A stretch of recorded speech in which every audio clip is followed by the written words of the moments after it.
उनके चेहरे को लगता है उनको क्रोध आता है। ओम विश्वरूपाय परमात्मने नमः। विश्वरूप की स्तुति में कहा गया है, आविभक्तं च विभक्तेषु विभक्तं येव च स्थितं भूतभृत च तद्गेयं गृहशृणु प्रभविष्णु च वन्दे लोकात्मने नमः। सच्चिदानन्दरूपाय विश्वोत्पत्त्यादिहेतवे तापत्रय विनाशाय श्रीकृष्णाय वयं नमः। ओम पार्थाये प्रतिबोधतां भगवता नारायणेन व्यासेन विरचितां पुराणमुनिना मध्ये महाभारतम्। अद्वैतामृतवर्षिणी भगवती अष्टादशाध्यायिनी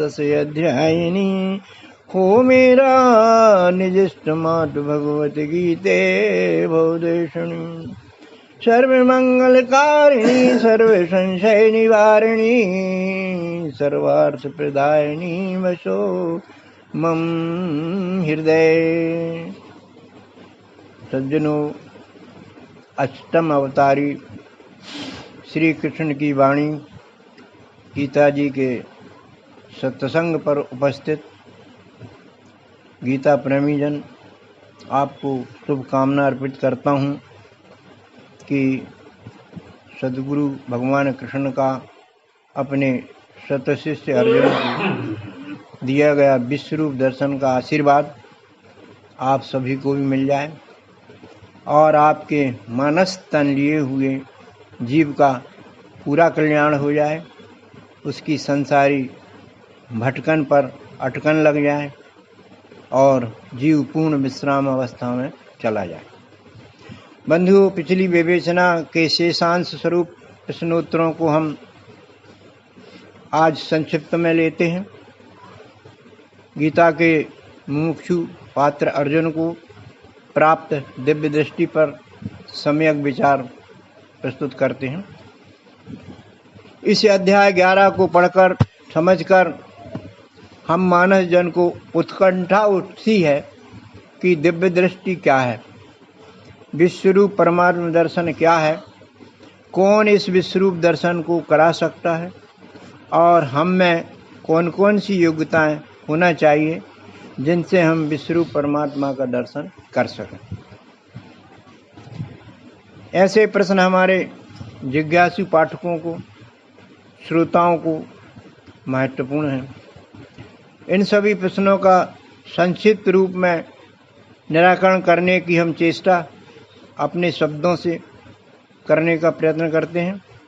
संपूर्ण परमात्मा की संपूर्णता बताने के लिए हमारे भाव और शब्द तो असमर्थ हैं। हाँ, उसी परमात्मा की कृपा दृष्टि से हम इस संबंध में कुछ अल्प प्रयास कर सकते हैं। नंबर 1, मित्रों, दिव्य दृष्टि क्या है? दिव्य दृष्टि वह दृष्टि है जिसमें भेदों को अर्थात भिन्नताओं में अभेद अर्थात अभिन्नता के दर्शन करने की क्षमता हो, वह दृष्टि दिव्य दृष्टि। यह चारों ओर दिखने वाला जगत भेद युक्त है, भिन्नता लिए हुए, असीम है, भिन्नताएं लिए हुए हैं और जिस आधार पर सारी भिन्नताएं क्रियाशील है वह आधार तो एक है और अभिन्न है, वही विश्वरूप परब्रह्म परमात्मा है। इस बात का निश्चय होना ही दिव्य दर्शन है। इस तथ्य की तात्विक अनुभूति जिस प्रत्यक्ष युक्ति से तत्वदर्शी सद्गुरु द्वारा कराई जाती है, इसी युक्ति का नाम दिव्य चक्षु युक्ति है, जिससे दिव्य दृष्टि मिलती है। विश्वरूप दर्शन के प्रयोग को हम 2 तरह से आज समझेंगे। पहले हम सर्वांग योग से नव बुद्ध अवतार के और फिर बाद में अष्टम अवतार श्री कृष्ण के गीतोपनिषद से मिलान करके इसको देखते हैं। भगवान मायानंद जी चैतन्य नवम बुद्ध अवतार अपने ग्रंथ सर्वांग योग में लिखते हैं कि सर्वांग योग ये स्थायी बीज है दिव्य चक्षु का, इसे जो पाठ में लेवे चित्त से निज कर्म में, यदि इच्छा से योग क्षेम होवेगा उसका सदा। योग से अर्थ यहाँ पर विश्वरूप दर्शन से है। इसी सद्गुरु युक्ति से दृष्टि पाकर विराट रूप परमात्मा के दर्शन होते हैं। इस दृष्टि के अनेक नाम हैं, जैसे समष्टि दृष्टि, समदृष्टि, विज्ञान दृष्टि, अनुभव दृष्टि, सद्गुरु दृष्टि भी इसको कहा जाता है। ब्रह्मवेत्ता तत्वदर्शी सद्गुरु सतशिष्य को वस्तु दर्शन से माने जगत में के एक पिंड से संपूर्ण ब्रह्मांड में प्रत्यक्ष युक्ति से सतशिष्य के शरीरस्थ साधनों से ही परमात्मा को उसकी अष्टधा प्रकृति के सहित दिखा देते हैं। प्रयोग में ये ताकत है। वर्तमान में परमात्मा के नवम बुद्ध अवतार श्री मायानंद जी चैतन्य द्वारा आविष्कृत सर्वांग योग ग्रंथ में परमात्मा के प्रत्यक्षीकरण की युक्ति बताई गई है, जिसके अनुसार सद्गुरु अपने सामने एक वस्तु मिश्री को अधिष्ठान के रूप में रखते हैं। पश्चात परमात्म दर्शन की त्रिपुटी क्षर अक्षर पुरुषोत्तम को उसी वस्तु पर दिखाते हैं, अनुभूत कराते हैं। सर्वप्रथम हम क्षर माने वस्तु पर बदलते रहने की सतत क्रिया को देखते हैं, जिसमें 5 प्रकार के परिवर्तन होते हैं। शब्द, स्पर्श, रूप, रस, गंध हर वस्तु में देखे जाते हैं बदलते हुए रूप में। कभी शब्द कुछ होता है तो कभी शब्द कुछ होता है। इनको हम अपनी 5 ज्ञानेंद्रियों से देखते हैं, माने अनुभव करते हैं। शब्द कान से सुनते हैं, स्पर्श त्वचा से जानते हैं, रूप आँखों से देखते हैं और रस जिह्वा से लेते हैं और गंध नासिका से लेते हैं। सभी बदलते रहने वाले ये सारे गुण जो हैं क्रमशः परमात्मा की अष्टधा प्रकृति आकाश, वायु, अग्नि, जल और पृथ्वी तत्वों के हैं। यह पंचरचित वस्तु का स्थूल क्षरभाव है। प्रसंग लेते हैं एक रामचरितमानस का। जब भगवान राम ने बाली का वध किया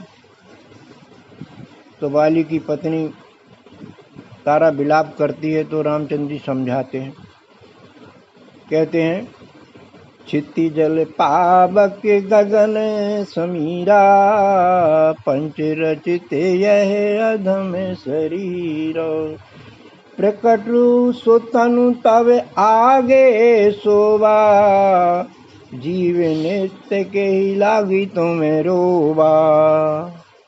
शरदर्शन एक शरीर की अवस्था में यहाँ पर दिख रहा उनको।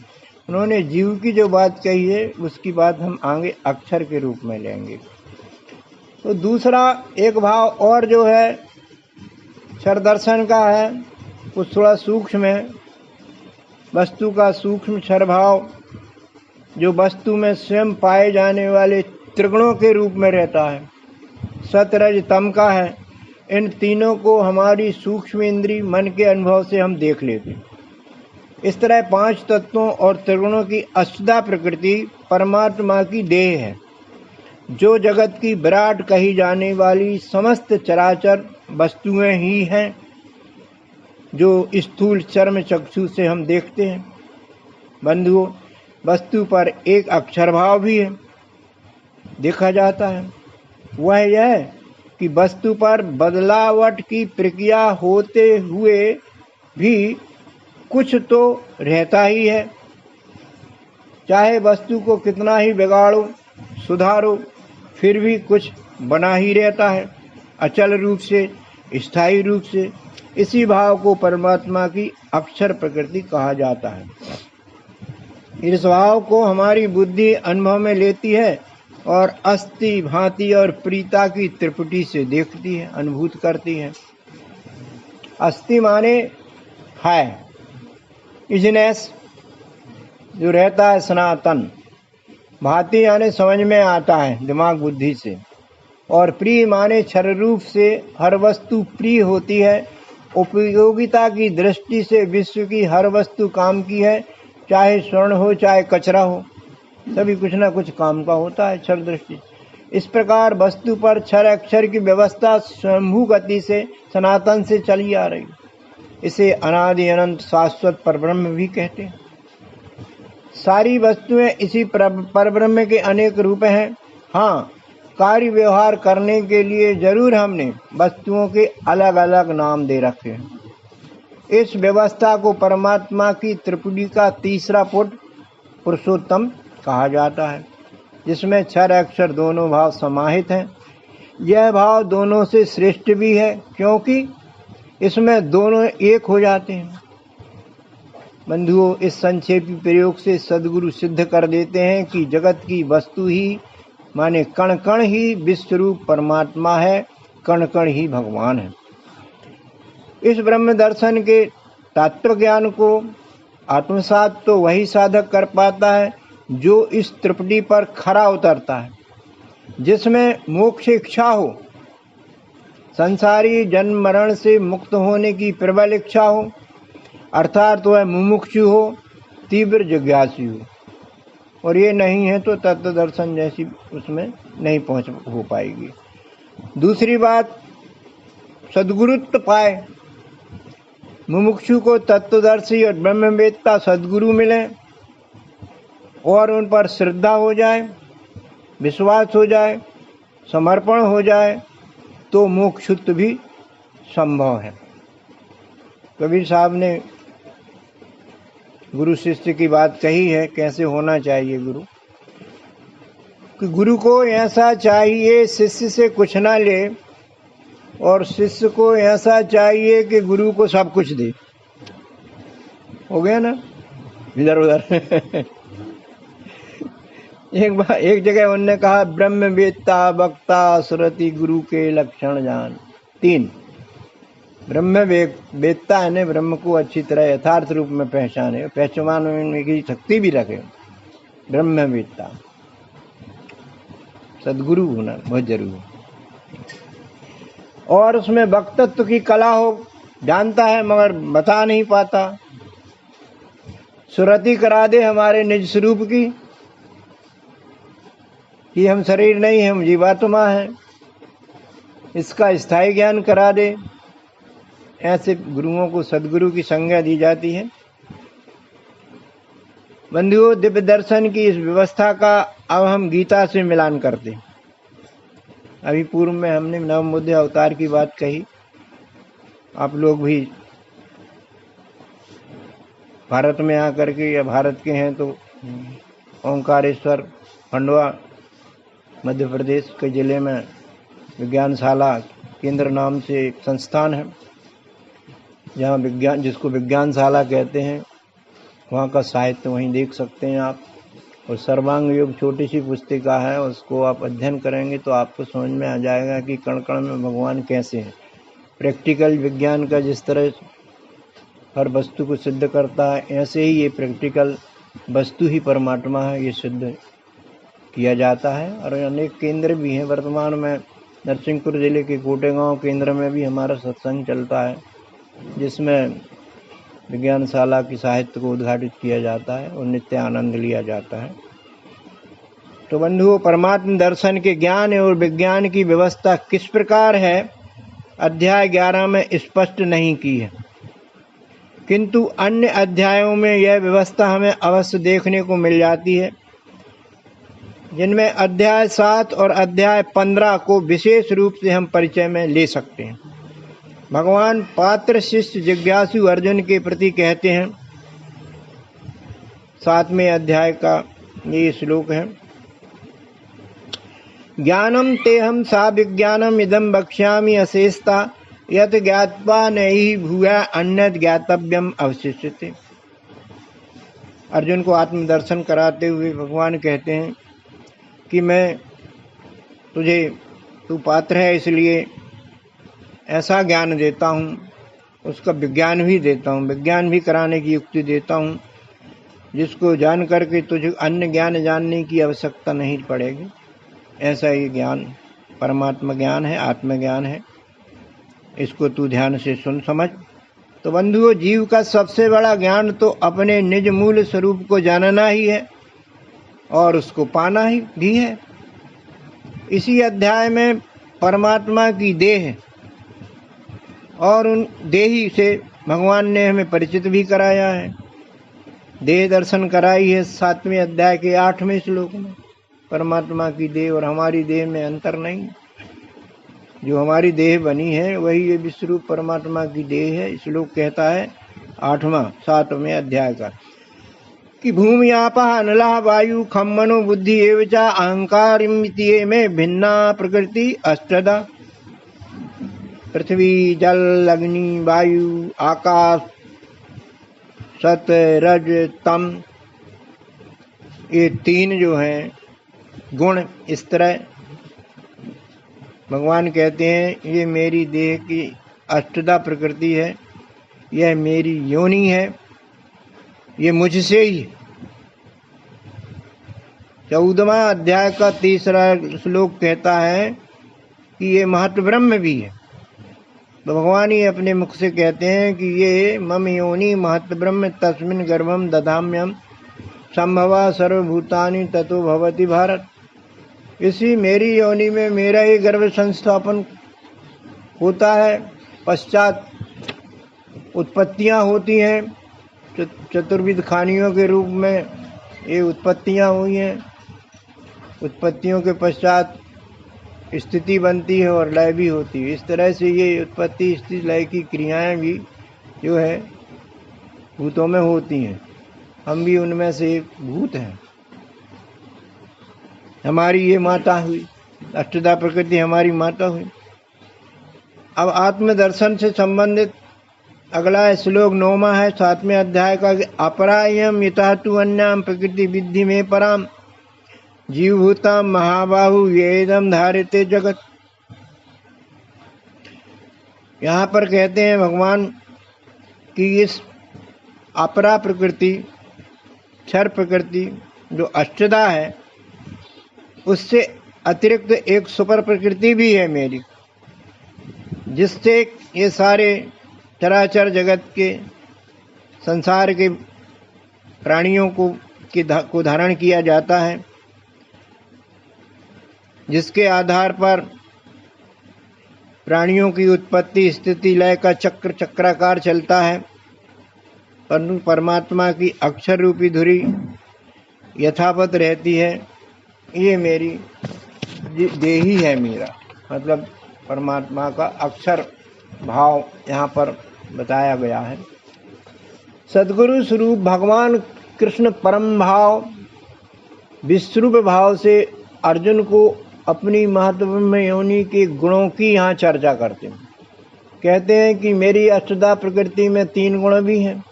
इस बात को तू अच्छे से ध्यान से समझ ले। 7वें अध्याय के 12 श्लोक। ये चाहे सात्विकाय भावाय राजसाय तामसाय चाहे मत्ता एव इति तानि विद्धि नातु हम तेसु ते मयि। ये जो सत्वगुण की बात आती, रजोगुण की बात आती, तमोगुण की मेरी प्रकृतिस्थ हैं, ये मेरे द्वारा हैं, मगर मैं उनमें नहीं हूँ। असंग वृत्ति यहाँ दिखाई जा रही है कि कर्ता धर्ता तो विश्वरूप परमात्मा भी ही है, परंतु दिखता कोई और है कर्ता धर्ता।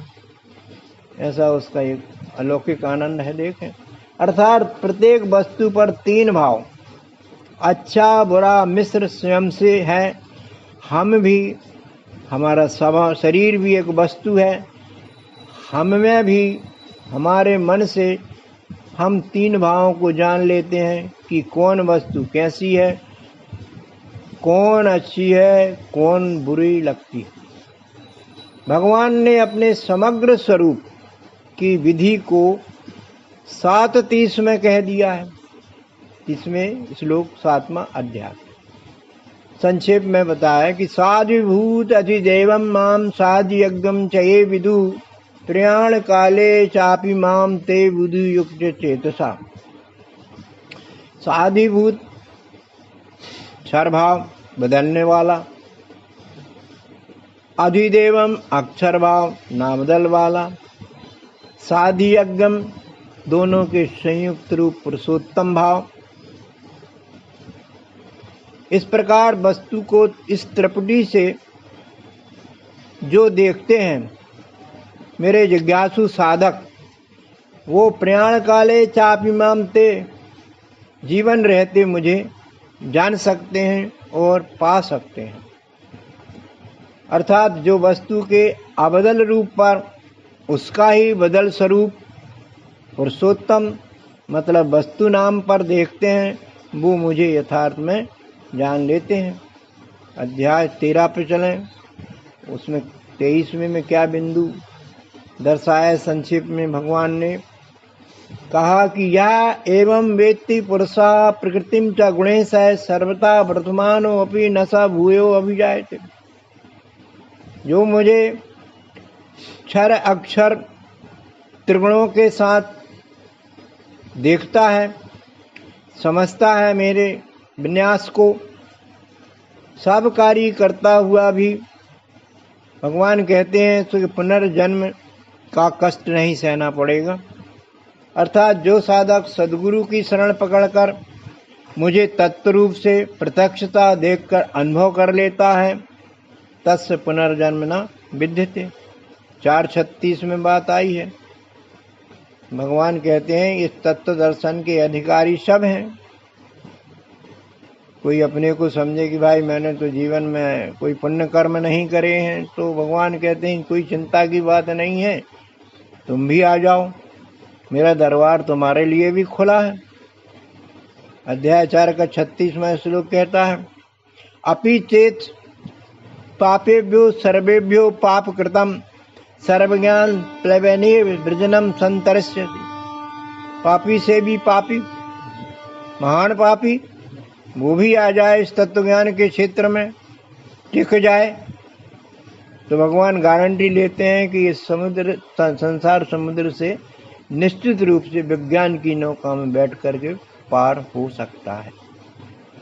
कितनी अच्छी बात बताई। बंधुओं, परमात्मा का क्षर और अक्षर स्वरूप दोनों का संयुक्त समुच्चय भूतों में बताया गया है। भूत माने जड़ चेतन सभी पदार्थ। 15वें श्लोक का 15वां अध्याय का 16वां श्लोक कि द्वौ यमौ पुरुषो लोके क्षरा च अक्षर एव च क्षरा सर्वाणि भूतानि कूटस्थ अक्षर उच्यते।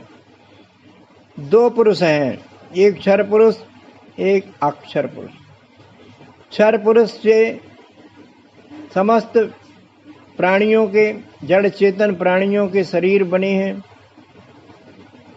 और जीवात्मा अविनाशी रूप अक्षर है, और दोनों का समुच्चय वस्तुओं के नाम में है कि झाड़ पेड़ जीव जंतु पशु पक्षी मनुष्य आदि ये सब वस्तुएं हैं। हमने अपने करीब सुलभता के लिए नाम दे रखे हैं, तो इन सब में क्षर अक्षर दोनों का समुच्चय हमको विलय रूप में दिखाई देता है। 15वां अध्याय 17 श्लोक पुरुषोत्तम की बात करते। उत्तमा पुरुषा तु अन्य परमात्मा इति उदाहरता यह लोक त्रयम् आविश्य विवर्त अभ्य ईश्वर। उत्तम पुरुष तो इन दो पुरुषों से कुछ अलग ही है, जिसका नाम परमात्मा है। पुरुषोत्तम भी है जो क्षर अक्षर दोनों को संभाले हुए है। 3 प्रकार के सतरजतमी वस्तुओं में ये पुरुषोत्तम सबका धारण पोषण करने वाला है।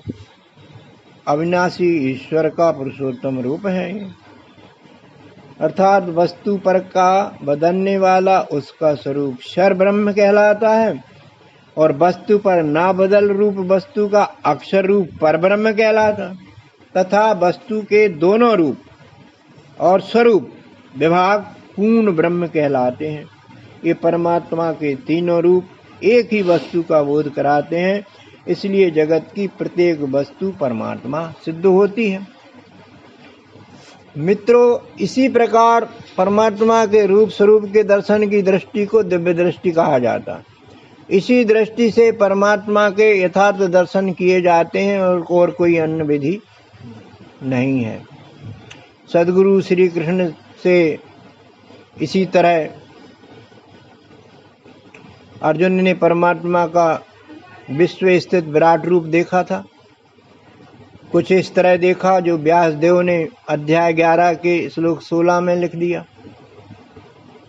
विश्वरूप दर्शन प्राप्त अर्जुन भगवान से आश्चर्यचकित होकर के कहता है। अध्याय 11 विश्वरूप दर्शन का 16वां श्लोक कहता है, अर्जुन ने क्या देखा? अनेक बाहुदर वक्त्र नेत्रम पश्यामि त्वां सर्वतोऽनंत रूपम न अंतम न मध्यम न च पुनः तवादिम पश्यामि विश्वेश्वर विश्वरूप। हे प्रभु, इस विराट रूप में मैं आपके अनेक अनंत रूप देख रहा हूँ, जिनकी अनेक भुजाएं हैं, अनेक पेट हैं, अनेक नेत्र मोह हैं। इन सब का प्रभु मुझे आदि मध्य अंत भी समझ में नहीं आ रहा है। ऐसा आपका विराट असीम रूप है, आश्चर्यचकित होता है। यहाँ विश्वरूप का योग्य पात्र अर्जुन अपने सखा एवं गुरु सगुण रूप श्री कृष्ण में निर्गुण रूप परमात्मा के दर्शन दिव्य दृष्टि से कर रहा है। वह विश्व के क्षर स्वरूपों में अक्षर तत्व का दर्शन कर रहा है। सभी विभिन्न प्राणियों के शरीरों में वही अक्षरात्मा को देख रहा है।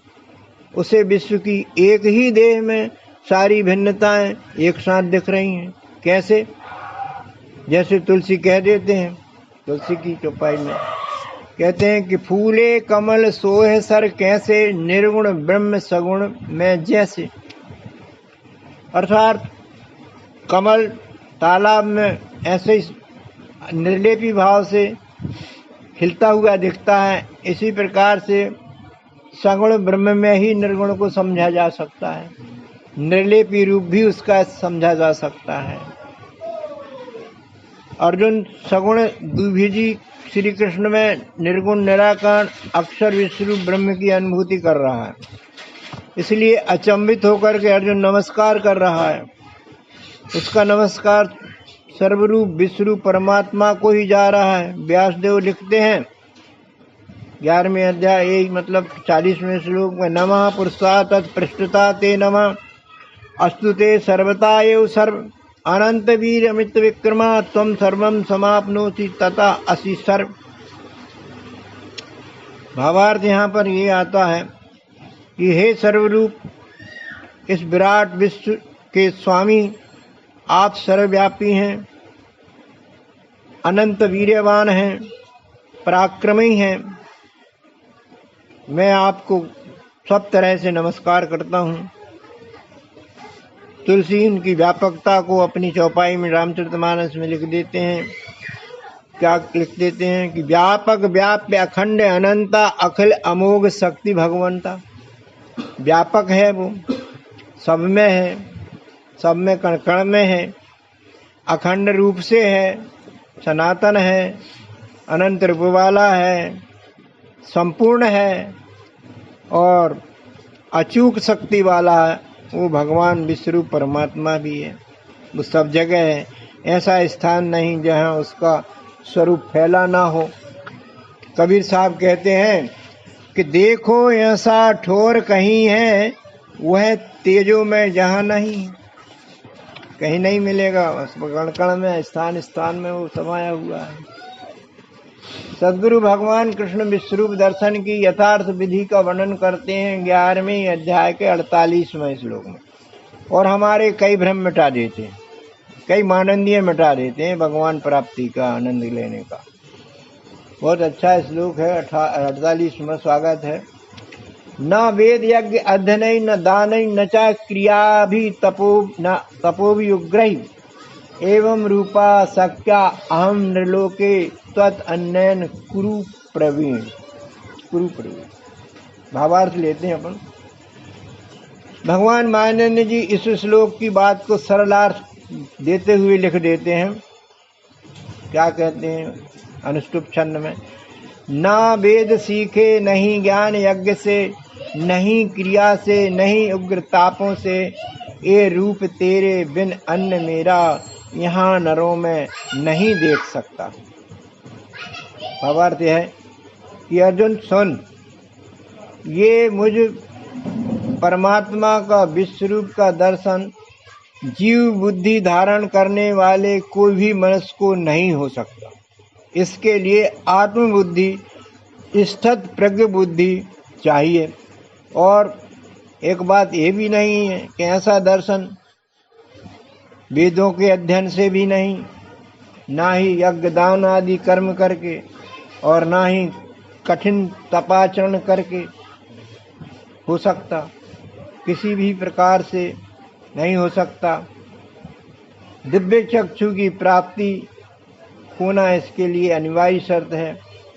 और अर्जुन, तुझे तो सद्गुरु ने दिव्य चक्षु दे दिए, तू तो कृपा पात्र है, बड़ा महान सौभाग्यशाली है।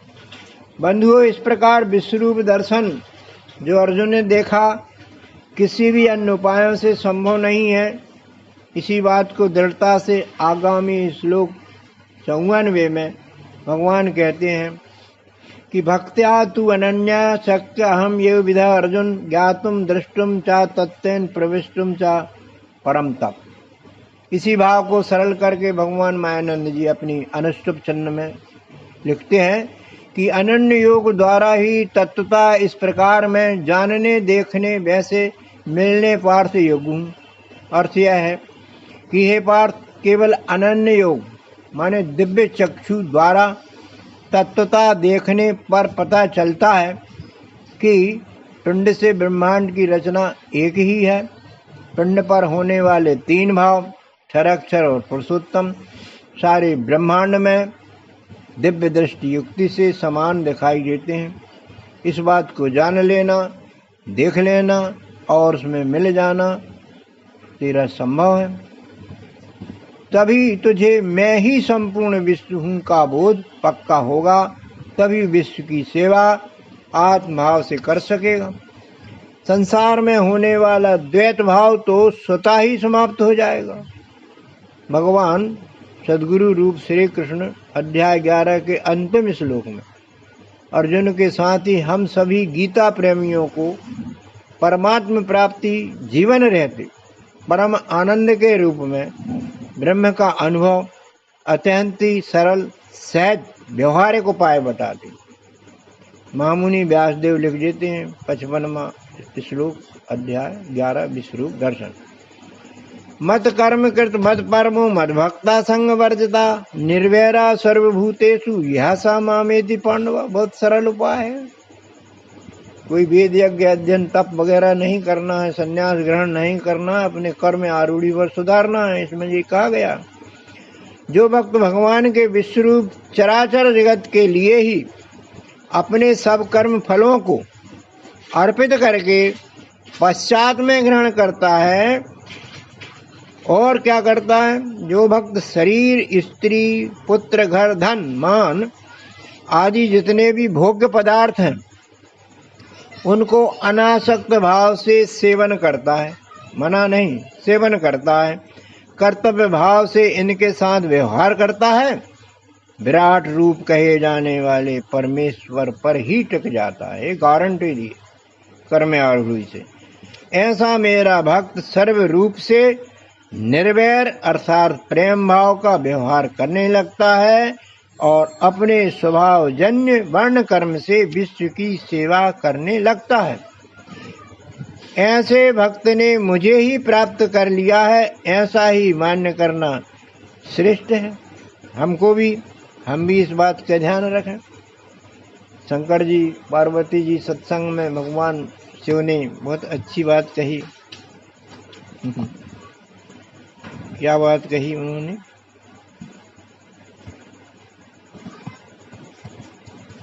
उमा जे राम चरण रति विगत काम मद क्रोध और निज प्रभु मैं देखहीं जगत कासन करहीं विरोध।